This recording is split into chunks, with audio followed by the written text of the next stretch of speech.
Hello and welcome to another segment of Western Wisconsin Journal. I'm Jamie Johnson, the government and legal correspondent, and with us today is a very familiar guest, Dean Knudson. Welcome back to the show.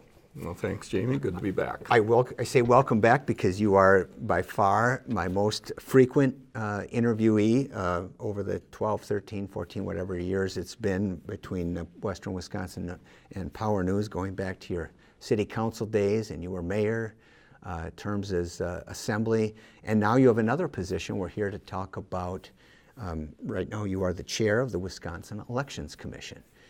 I am. It's been an interesting job. I just joined the commission. I was appointed to complete the term when a vacancy arose. Steve King had been on the commission, and he was appointed an ambassador by President Trump. And so that created a vacancy, and I was appointed to finish it out. All right. Well, you really didn't think you were actually done with some kind of government role, did you, when you decided not to run for re-election in the Assembly?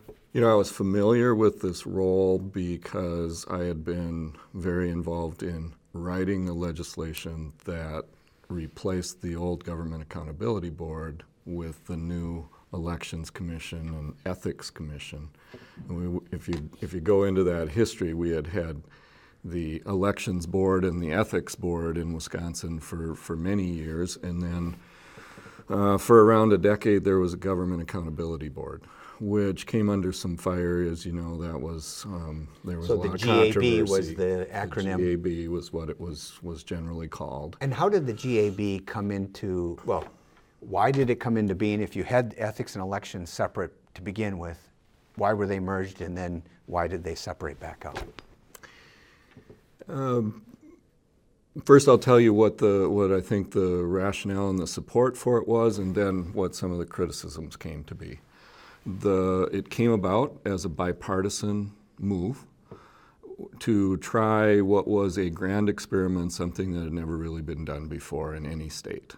And that was to bring together those functions under one commission, and to have the individuals serving on the board be all retired judges. So you had to have served as a judge in the state of Wisconsin, but be no longer serving. And the idea was that they would be nonpartisan and civic-minded, and would bring their judicial experience and qualities to this new role. That makes sense. So what could go wrong? Yeah. So they had an unusual degree of power. So they had the power to write rules and essentially make law, not laws per se, but rules that carried the force of law. Well, the legislature passed a statute giving them that rule-making ability because they don't want to mess with the daily workings and so forth. Correct. Yeah. And then they had the ability to serve as a judicial body where you would hear complaints. But they also had, and pass judgment. So they were a little bit like our judicial branch, but they also had the ability to do investigations. Pretty broad ability to do investigations, and those investigations were set up to be secret so that it was all confidential. And they had what in Madison terminology is called some sufficient funding. That means whatever money you need or desire to spend, you'll have the money. And they got tied up in controversy, to just in brief. There was an investigation that I called at the time probably the most chilling example of government overreach I'm ever aware of in United States history. To this day, I think most Wisconsin citizens don't understand what went on there. They gathered the bank account records, all the email records, direct from the email providers, gathered all this information on one political party, on dozens of individuals.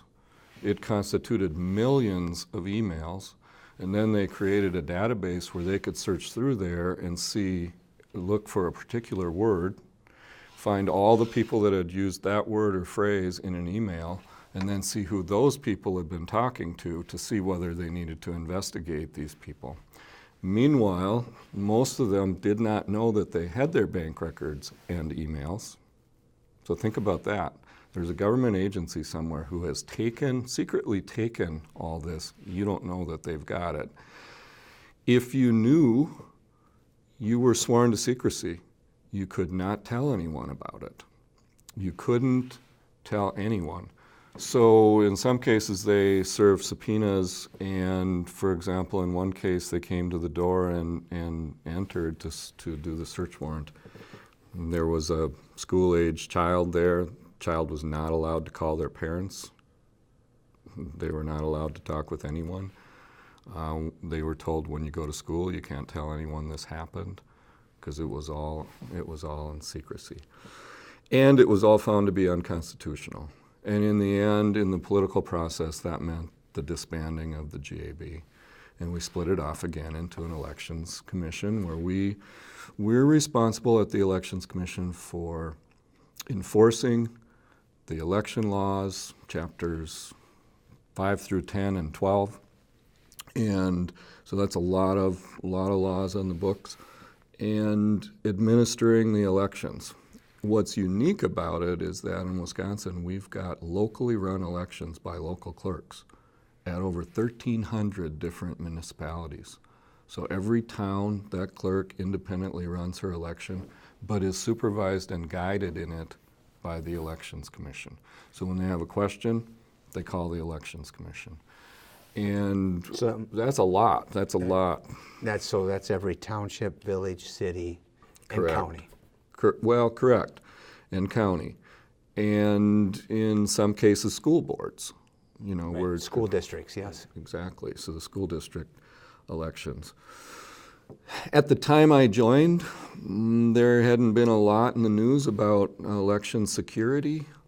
And at my very first meeting, it was coming out about that maybe there had been an attempt at hacking election databases, and information came to light that Wisconsin had been one of the states that they had tried to attack.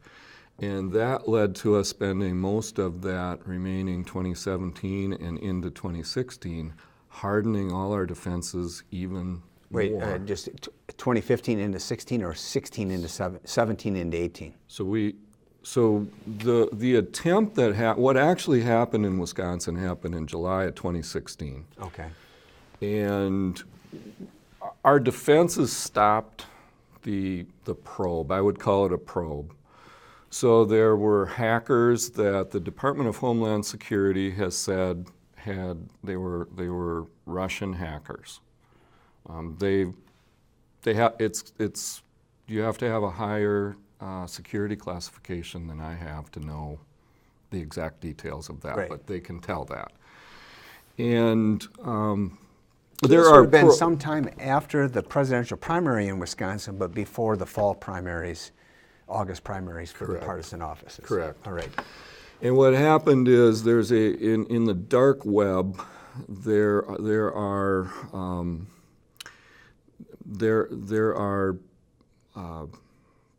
if you know what like a Tor browser is and a Tor node, it's a way that you can route internet traffic through anonymous sites so that it cannot be easily tracked back to who you are. And at that time, what they tried to penetrate Wisconsin through our Department of Workforce Development that runs unemployment insurance and things like that. Okay. And so they didn't actually go after the Elections Commission, but the idea that we have is that they were probably trying to gain access to our voter database. For what purpose isn't completely clear. And that was very tightly secured. Since then, it's been even tighter. Okay. And so nothing, there's a couple of states, Illinois, they gained access to their actual voter database. So all this election security, is that something that is your responsibility? Yes. Mm-hmm. Okay. So we have a number of people. The staff of the Elections Commission runs about 24.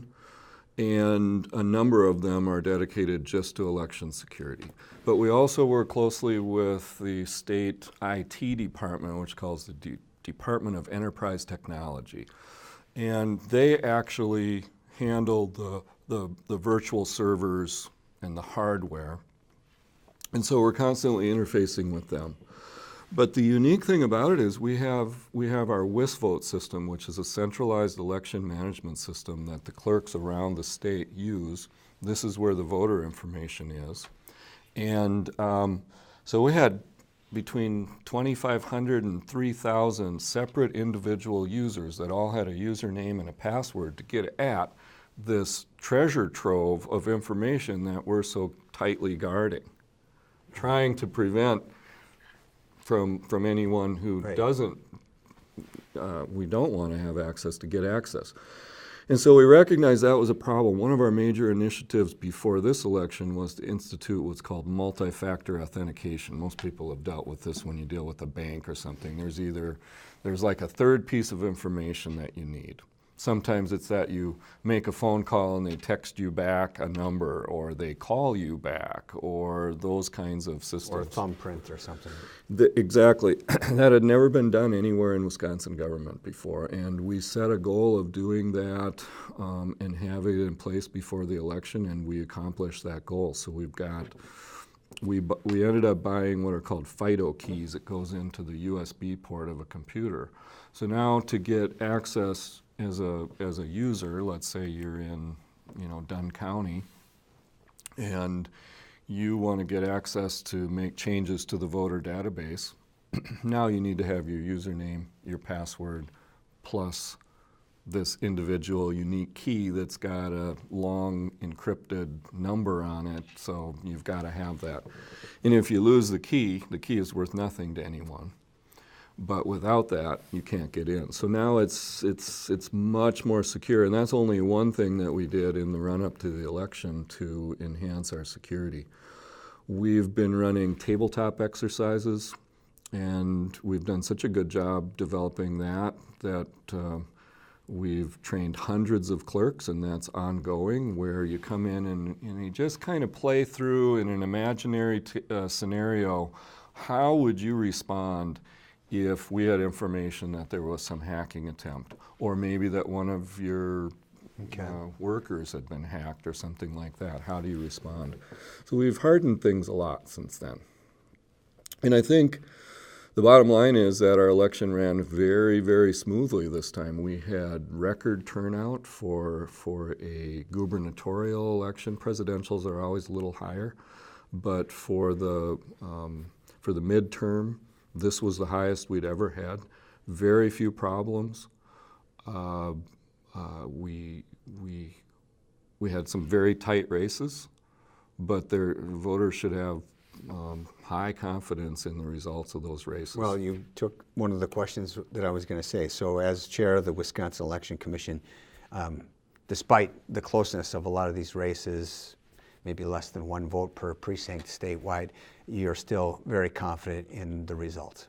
Yeah. A couple of reasons for that. One is, at the end of the presidential election, 2016, the Jill Stein campaign, so she was the Green Party candidate, and it wasn't that she was anywhere near winning, but our Wisconsin law at the time said any candidate that had run in the election could request a recount.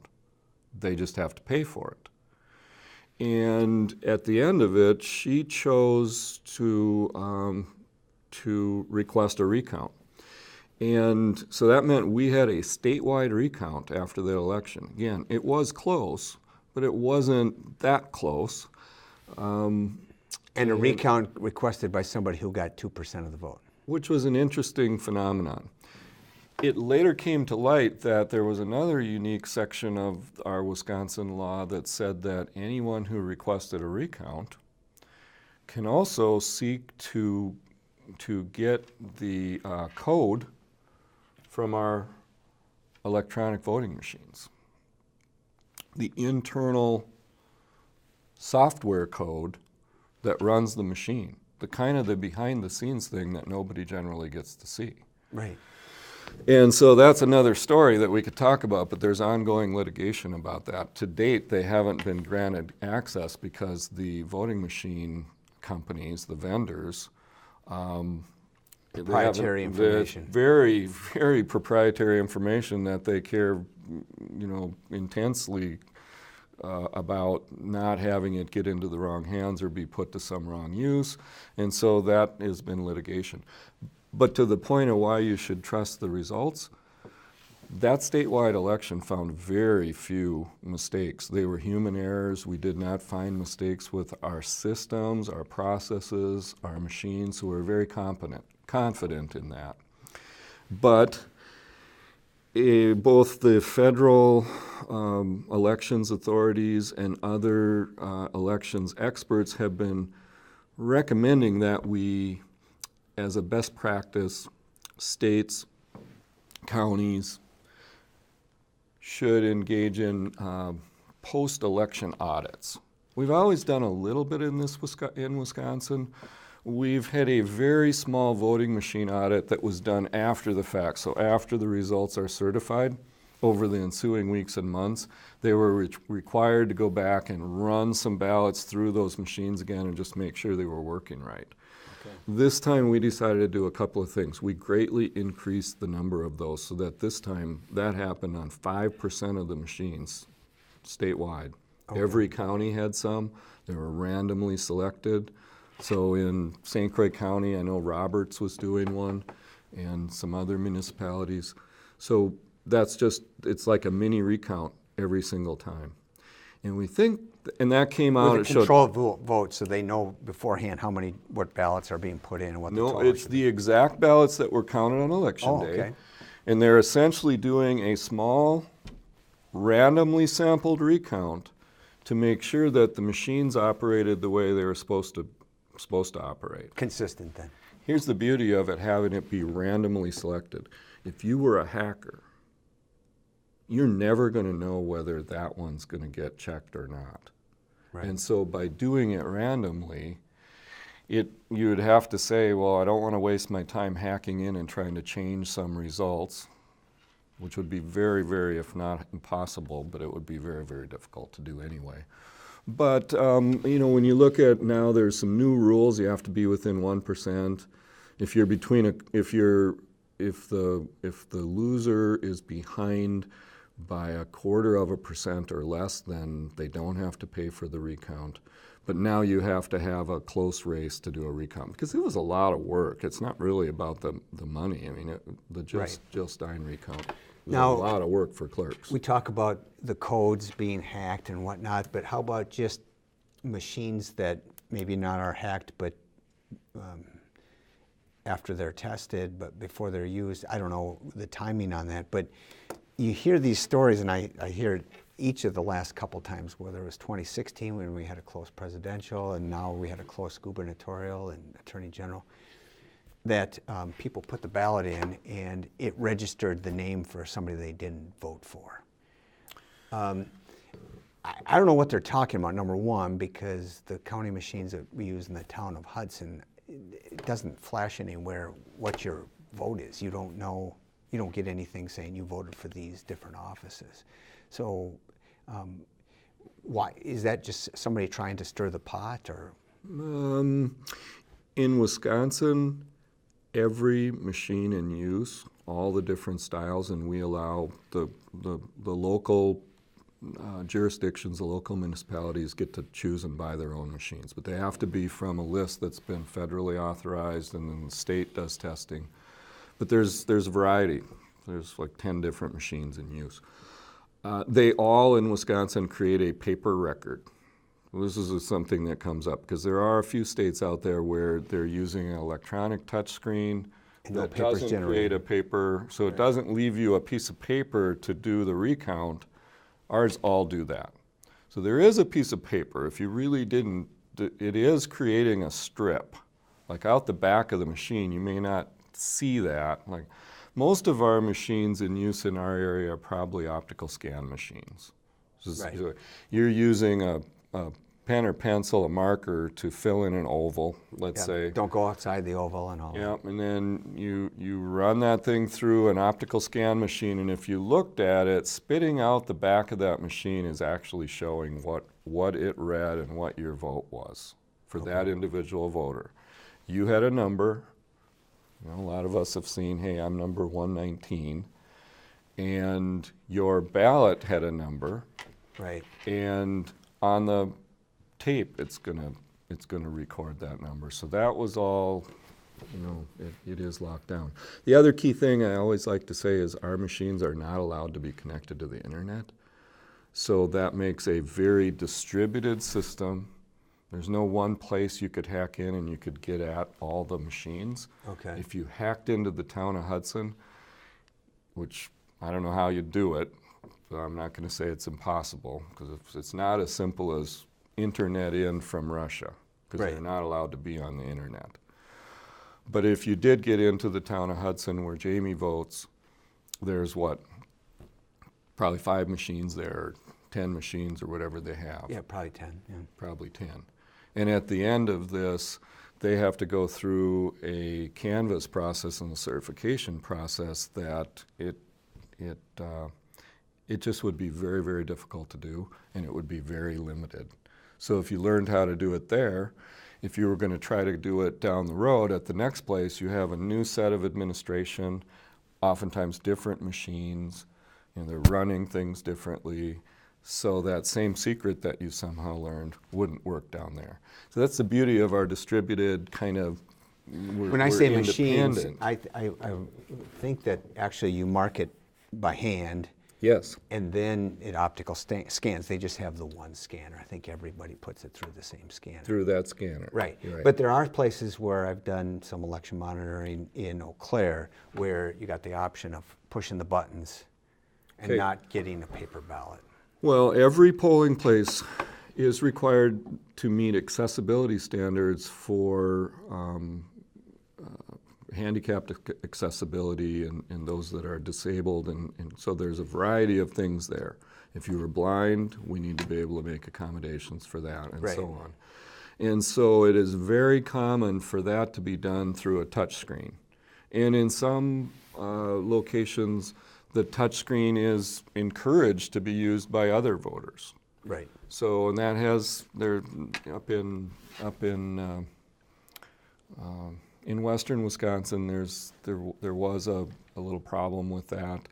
I mean, the key thing then is the machine. If you have one machine that's doing multiple elections, like in the spring election, county board supervisors, let's say, State you got to be Supreme sure Court. that the person that walks up there is actually voting in the right Right. district, and the machine is set up right. But even those machines create a paper. I mean, what you are doing is you are using the machine to create a paper trail. Okay. So that's election security.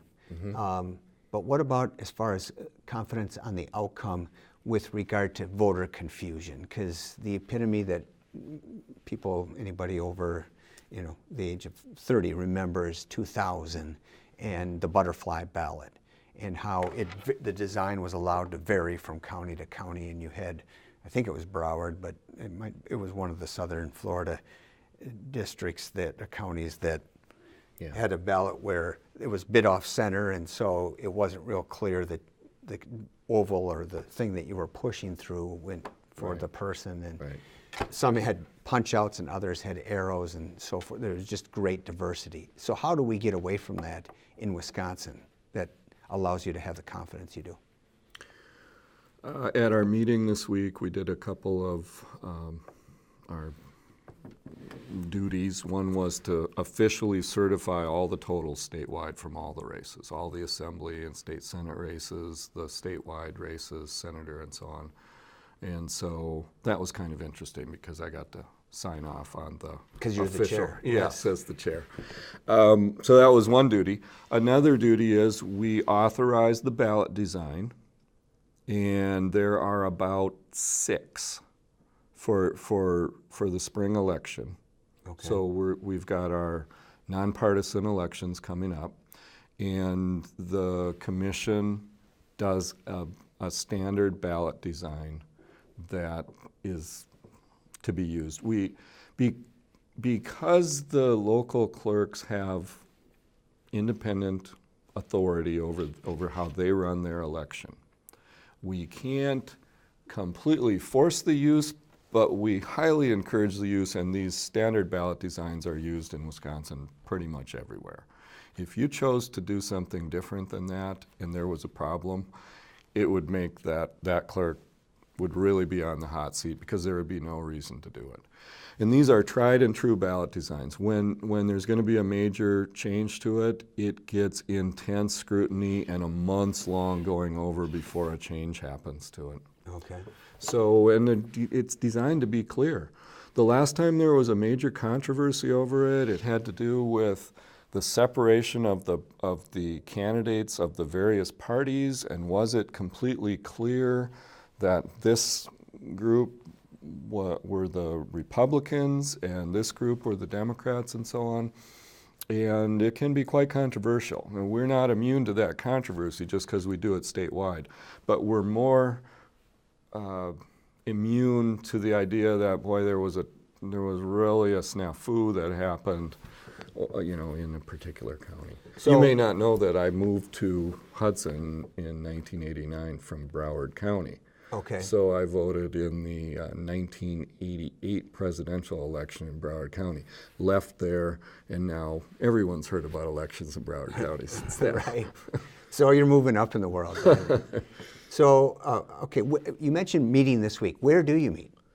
We meet generally at the Elections Commission offices, which are on East Washington, just about 4 or 5, it's 1 block from the Capitol. Okay. 1 block from the Capitol. And we were scheduled to be meeting in the Joint Finance hearing room, the Joint Finance Committee hearing room at the Capitol for this meeting, but we got bumped because an extraordinary session of the legislature was called to have hearings on special session bills, and that hearing happened. Now that's a whole nother show we could talk about. That could be a whole nother show, but it did somewhat apply to elections. Yeah, and just mention that. What is being considered? Because nothing, I think, has been voted on yet. But well, yeah, it is all. It's basically done with now already. So that was a fast-moving process. Those bills were introduced and made public on Friday afternoon, with hearings scheduled for Monday. Some of them affected election law. One talked about moving the spring of 2020, our presidential preference primary, yes, which it's anticipated that on the one side, the party that does not currently hold the White House, that might be a pretty hotly contested. Well, and that's primary. been true of both parties going always, back. Yeah, always. It goes back and forth, and that's not to say there won't be a hotly contested primary on both sides. Maybe there will be. Maybe there will be. Maybe I think the there last will time be. there was, that was 1980 when Kennedy challenged Carter. So Right. So in Wisconsin, we have our nonpartisan elections for judges, county board members, city council members, town boards. All of these kinds of races happen in the spring, in April, and we have a February primary, if a primary is needed, if there's multiple candidates. And there are complex rules about when you can have your primary. So you can't just choose any time, because the national party, the DNC and RNC, will not allow that to happen. They want to make sure New Hampshire and Iowa are first, and so on and so forth. So you don't get to just willy-nilly change it. So the earliest it could be is March. You can't go all the way to February. right, is because Iowa and New Hampshire have some kind of corner on that? Well, it's a negotiated thing, and it's kind of unusual. The reason we call it a presidential preference primary in Wisconsin is it really doesn't carry any weight of law. It's just it's an advisory referendum to the parties. Sure, but I mean, historically, it's been usually all over. I mean, very rarely is Wisconsin deciding the parties. The party's nominee is usually done by April. It's an evolving thing, and it may evolve again. I know our friend Mark Garrity and others talk about the election when John F. Kennedy was running so hard as a kind of an underdog, unknown candidate. And where was he? He was in places like Ashland, Wisconsin, going up and down Main Street. Right. Because Wisconsin was critical at that time. Yeah, it was 68 Wisconsin was the and West Virginia, I think, at that Right, time, that or was the something like exception. that. But what about moving it to February 17th, and we wouldn't have to have any special election day for that president, and it would make Wisconsin extremely relevant. We'd start getting some of that national press. And the long and the short of it is that the proposal that came out in a bill that was introduced and had a hearing on Monday was to move it to a special date in March when nothing else was happening. And we talked about this thoroughly at the Elections Commission, and we ended up sending testimony over to the legislature saying, quote, it would be extraordinarily hard, extraordinarily difficult to do this because there are multiple conflicts and potential problems with running 3 elections that close together. Within 6 weeks of each other. Under the current rules. I mean, right now, one of the other bills served to try to standardize how early voting happens in Wisconsin. So we don't technically have early voting. We call it in-person absentee voting. Right. And the law in the book says it can happen for 2 weeks in specified hours. But there's a federal Judge Peterson has ruled, and there's an appeal on that that's been pending in the Seventh Circuit for a year and a half or 2 years. He ruled that that was unconstitutionally invalid, that it had a disparate impact on certain racial groups, and that what we have to do is, as soon as the ballots are ready, if your jurisdiction wants to allow voting, you can allow voting. So what this has meant is that in places like Madison and Milwaukee, for example, voting started this year 6 weeks before the election. And they can have Monday through Friday plus Saturday and Sunday, can have multiple places, and have been doing that. And so and I use the Western Wisconsin example. In Hudson, where I vote, early voting started on October 1st this year, so we had just over a month of in-person early voting. If you went just 10 miles in any direction from Hudson, you will find places where early voting did not start 5 weeks before, or 4 weeks before, or 3 weeks before. It didn't start until 2 weeks before. And in some cases, because the town clerk is not available in every single day even, you may not even be able to go on the day of your choosing, like you have just one day off. That was the case in town of Hudson. Yep. Right. Closed on Thursdays and Fridays. And so there's a kind of a balancing in legislation of trying to achieve kind of a narrowly tailored governmental interest that doesn't overly burden any one group. And the legislature's been wrestling with this. What they passed last night, and the Assembly went through the overnight and finished up. Tell me this about it, because I morning. haven't read about that Yeah, yet. yeah. They had a long debate and overnight. They modified what they had originally proposed, but what passed and is yet to be signed by the governor, but I think you could make a pretty good guess that it allows a 2-week period of early voting everywhere. It's up to the individual municipality to decide the days and the hours. So if you want to do it 7 days a week, 24 hours a day in as many locations as you can afford to staff, you can do that, but you can only do it for 2 weeks. If you can't afford that because you're a rural town, then you can do it Monday through Friday with your regular clerk's hours, or 8 to 5, or whatever it comes out to be at just your one location. Personally, I think that this is pretty acceptable. I think that uniformity is a goal in elections that we should strive for. Not all my fellow elections commissioners agree with that. And to me, that's a pretty fundamental concept. But one of them this week said during our meeting, I don't think you can have one-size-fits-all election laws. We need to have different laws for different places in Wisconsin. You know, I think the majority of the voting public thinks we should have one set of rules that should pretty much apply. But what about this notion of allowing the hours to be up to the local municipalities? Couldn't they just restrict it to hour and a half and change those hours by the day so that just keep the community guessing when they can come in and vote? Could, but I don't think there's any clerks anywhere that have the intent of discouraging people or inhibiting people from voting. They have limited resources. They have limited staff. Mm-hmm. And so the flip side of this, you might say, is, well, if we want to encourage early voting, why isn't there state funding? Why doesn't the state both mandate a broader time period? See, you stole the next question right out of my And I think that's up to the legislature to decide. Sure. But it goes back to just like we talked about with ballot design, we have always given a lot of independent authority to the local municipalities. And here it'd be a case where... Well, what about setting a maximum, but then rather than dictating the hours to be open and so forth, say you get 10 days of early voting. If you want to do all of it consecutively and so forth, that's fine. But if you can only have your office open 2 days a week, then make it for the 5 weeks before, so that it's based on number of hours open, so you can get those. So even with this change, the absentee ballot, you can still vote absentee by mail, right, anytime. And as soon as the ballots are ready, everywhere basically they get mailed out.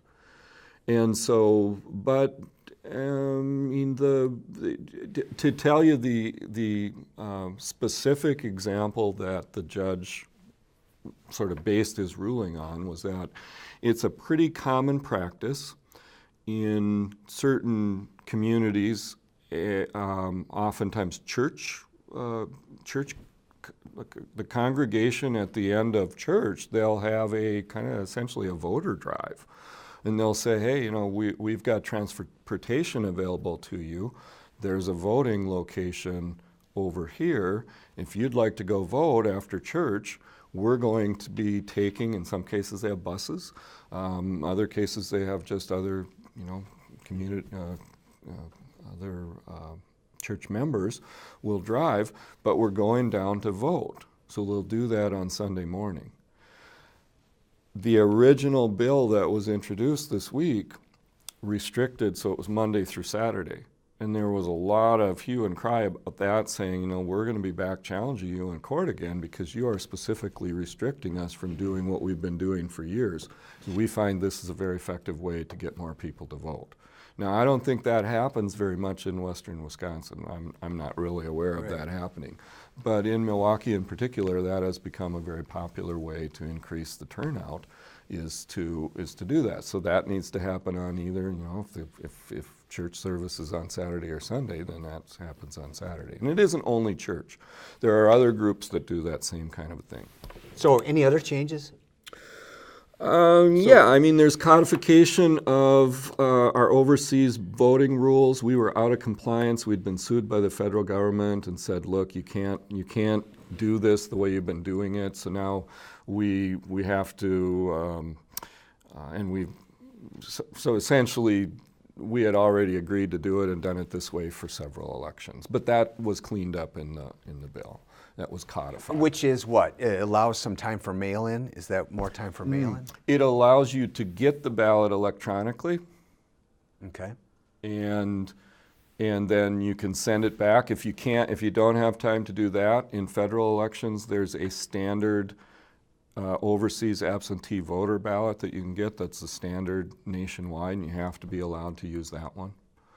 You may have heard about on election night in Milwaukee, they were recreating ballots. Some of those were the ones where it had been overseas voters. They sent in a ballot that wasn't on a standardized format.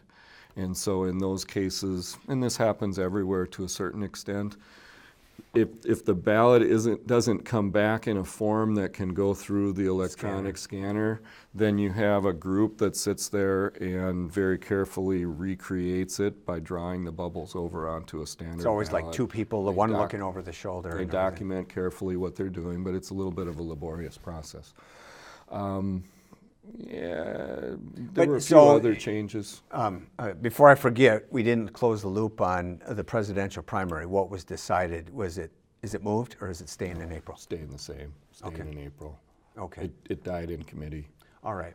Going back then to this notion of, the voting integrity, because there was the hue and cry about requiring an ID and how that was discriminatory and so forth.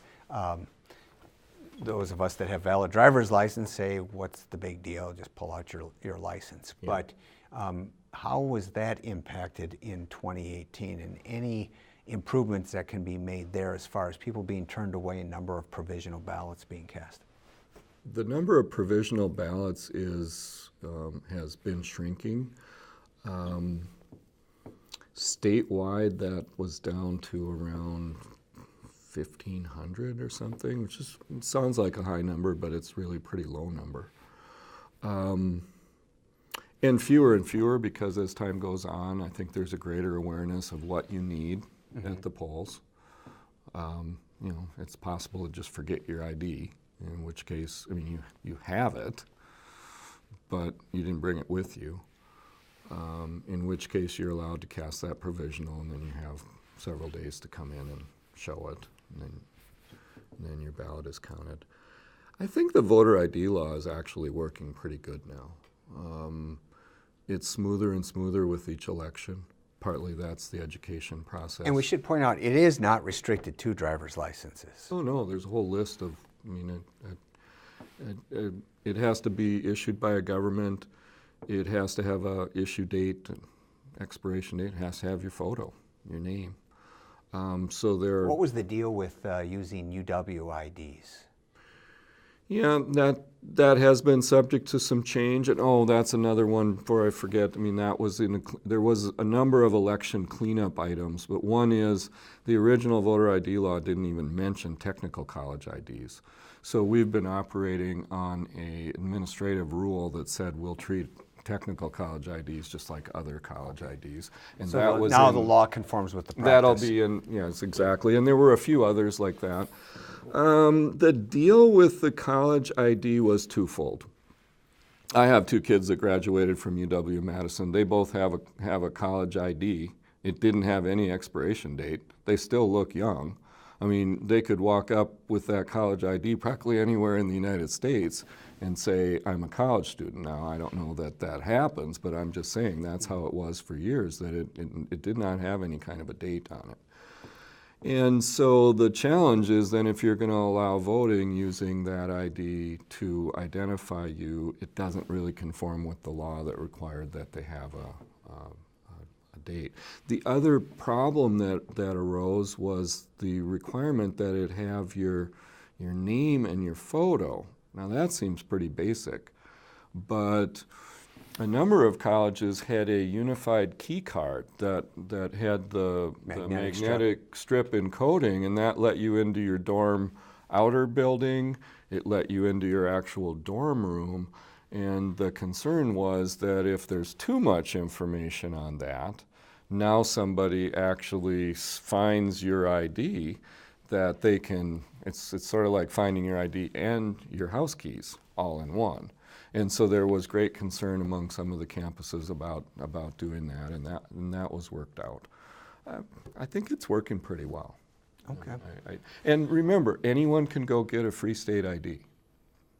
So there's a whole process for if you don't have the documents, there's an appeal process to go through to get you an ID. If you feel like, hey, it is so hard, I know I'm supposed to have this birth certificate or documentation, I don't have it and I cannot get it, you can go through an appeal process, and that has worked well. That all is getting codified in this special session legislation as well. And you're not aware of any changes that would match other states require cutoffs for registering to vote like a month before casting a ballot. Wisconsin has always been, or not always, it's been for a long time a same-day registration. Well, we're a same-day registration state, and that's not going to change. Right. Every once in a while discussion of that comes up in the legislature, but I don't see there being majority support for that anytime soon. One of the things about it is that we are an exempt state from motor voter because we're a same-day registration.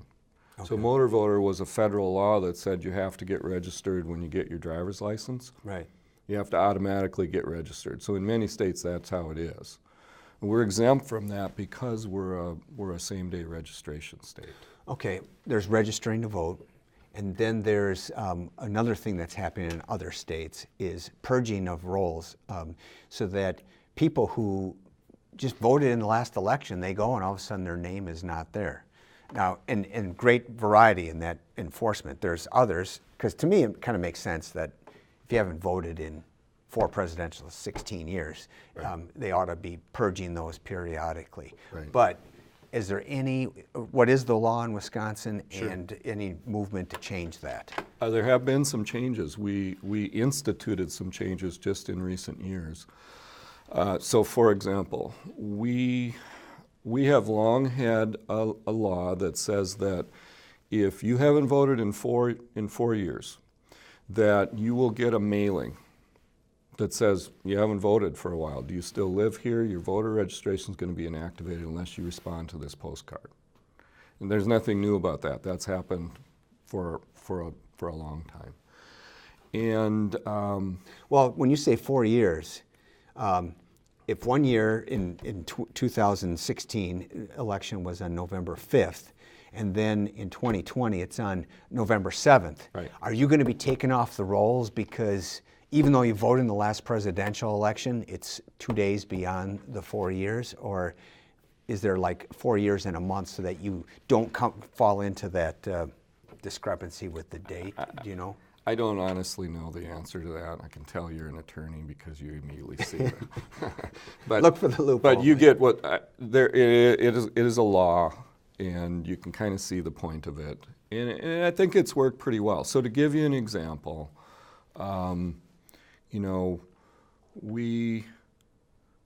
that'll amount to, with roughly 3.5 million registered voters, that'll amount to, like 300,000 get mailings.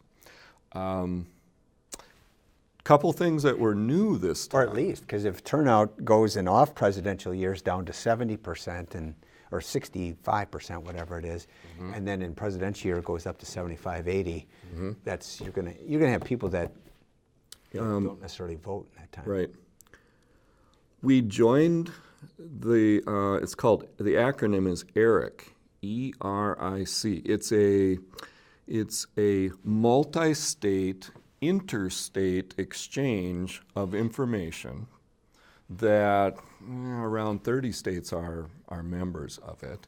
And when you join this, you agree that you will exchange your registration information with the other state for the purpose of making sure that we don't have people that, they lived in Iowa, they moved to Hudson because it's great in Hudson.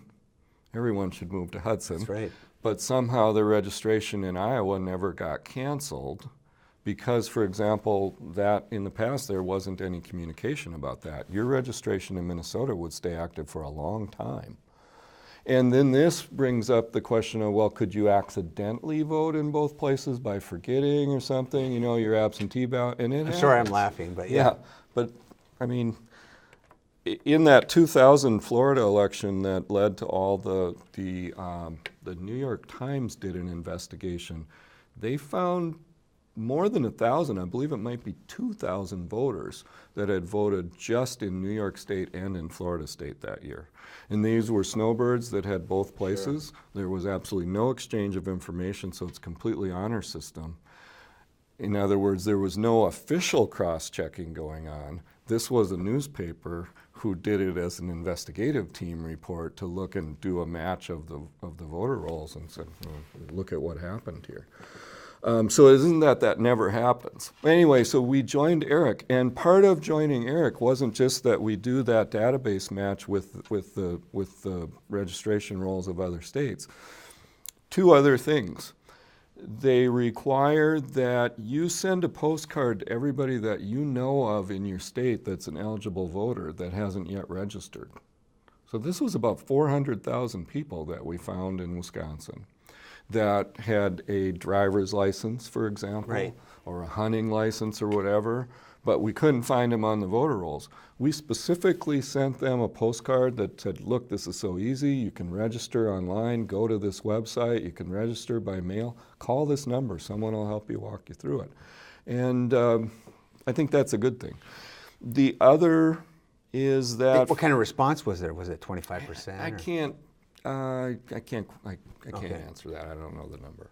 Don't guess. If you don't know, don't guess, yeah. The second thing, though, led to some degree of problems, was we, for the first time, did a cross-match to our driver's license database.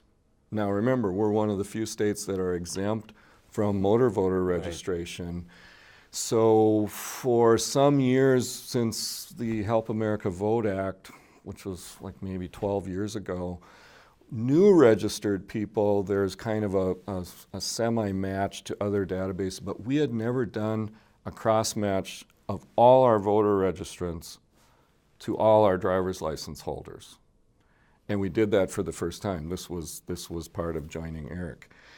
It went pretty well. We identified about 3,000 people that it showed that you have one address on your voter registration, you have another address on your driver's license.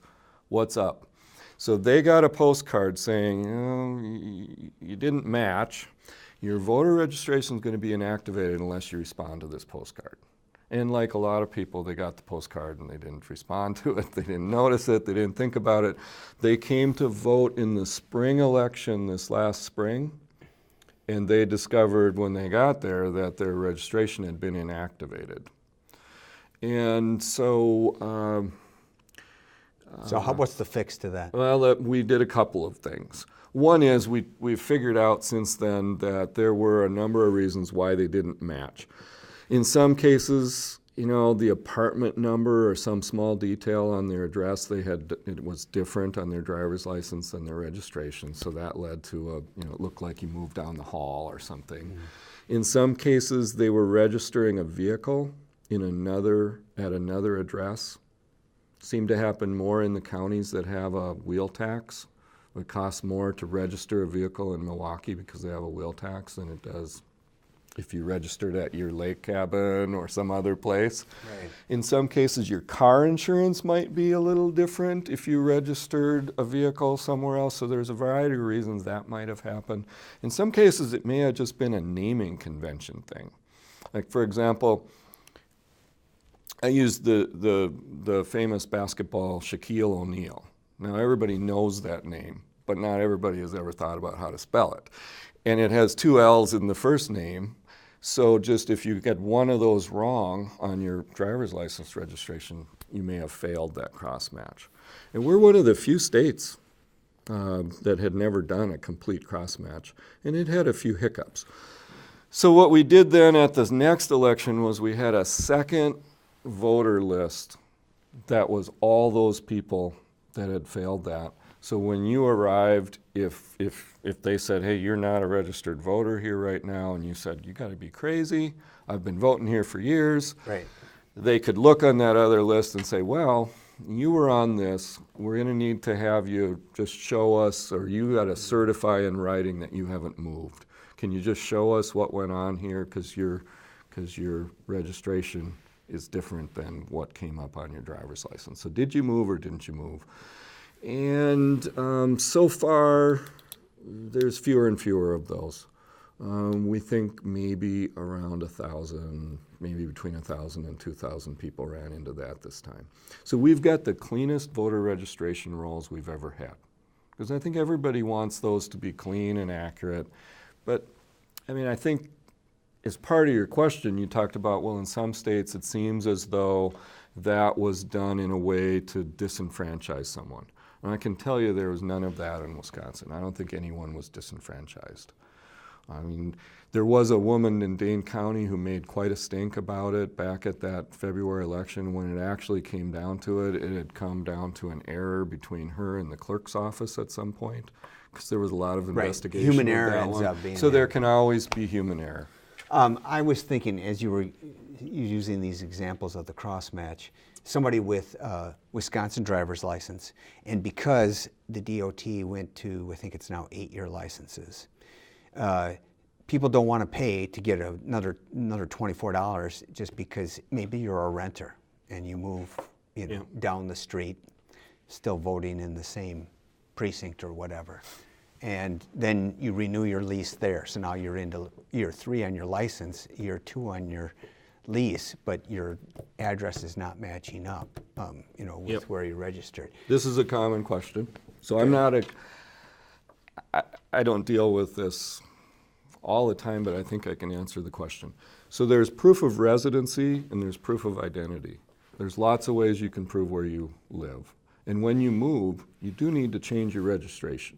Even if you move just within the building or down the block, Sure. and you're still in all the same districts, you might be wrong. Sometimes you have actually moved to a different district. So you are required to re-register when you move. You are required to tell the DMV that you've moved within 10 days. But that doesn't require you to get a whole new driver's license.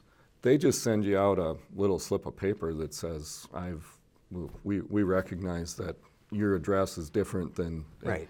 And a current address is not required on your photo ID. That's what I was just going to get to, is that... It's not required that show your right. address. You do need to be registered to You have vote to at show the who you correct are. address. Correct. But the driver's license does not have to have the same address You on can it. bring a bank statement and that lease you talked about, or your utility bill, or there's a whole list of things, or your passport. You can bring any number of documents that show where you live. And that's a different thing. And if you move, you do need to re-register. That's why, but those people that have a different driver's license address, and they don't call the DMV, even though they're quote unquote supposed to, they're going to end up in that extra list because their driver's license doesn't match where they're registered. They definitely will. But they'll still be allowed to vote. Well, and it isn't that their voter registration went away. The key thing here is it was inactivated. Mm-hmm. All your information is still there. This is a chance for me to give my plug for the myvote.wi.gov website, where I always encourage all voters to go to the MyVote website, myvote.wi.gov. Because in there's a ton of information. It has where you would vote. If you aren't registered, you can get registered. If there's some question about your registration status, you can see your registration status there. You can make changes like I've moved. You can do all that there. In many cases, you could mail in documents so that you can take care of all of that stuff. Really streamlines things. It shows your whole voter history. If you go into mine, it shows back to the earliest time I ever voted in the state of Wisconsin. It's all in there. You can see which elections you missed and which elections you've made. It doesn't show who you voted for. Okay. But it shows the fact that you voted, if you voted absentee That's time. myvote.wi.gov. My vote. All right. Well, we have to end it there because we've already gone a whole hour. Perfect. Thank you very much for coming in, Dean. Good, always enjoyable. talking Thank to you. And encourage people to go to that website if they want to know more about the Wisconsin Election Commission. That's elections.wi.gov. Correct. And they can learn more about how the commission works. It's very interesting. And your term goes through May 1. We'll see what happens after that date, right? Well, I haven't decided yet if I would be interested in serving another term, and it will also be up. I was appointed by the Speaker of the Assembly, so it's up to him whether he wants to reappoint me or somebody else. Okay, very good. And we should point out that there's 3 commissioners from each party. Right. So 6 people, and 2 Democrats are appointed, one by the Assembly leader, one by the Democrat leader in the Senate. And the same on the Republican side. So there are 4 of us that are appointed by legislators, and there are 2 former clerks who are appointed by the governor. Okay. So they bring their clerk experience to the table when we're having our discussion. They ran elections before, and so they know how it works. And one of them is suggested by Democrats and one is suggested by Republicans. So we are a bipartisan group. In order for us to take action, we have to put our heads together and come up with compromise and consensus. And it's very refreshing. I can tell you, it's been a very positive experience for me. Excellent. Well, thank you for that input, and thank you for joining us for another segment of Western Wisconsin Journal.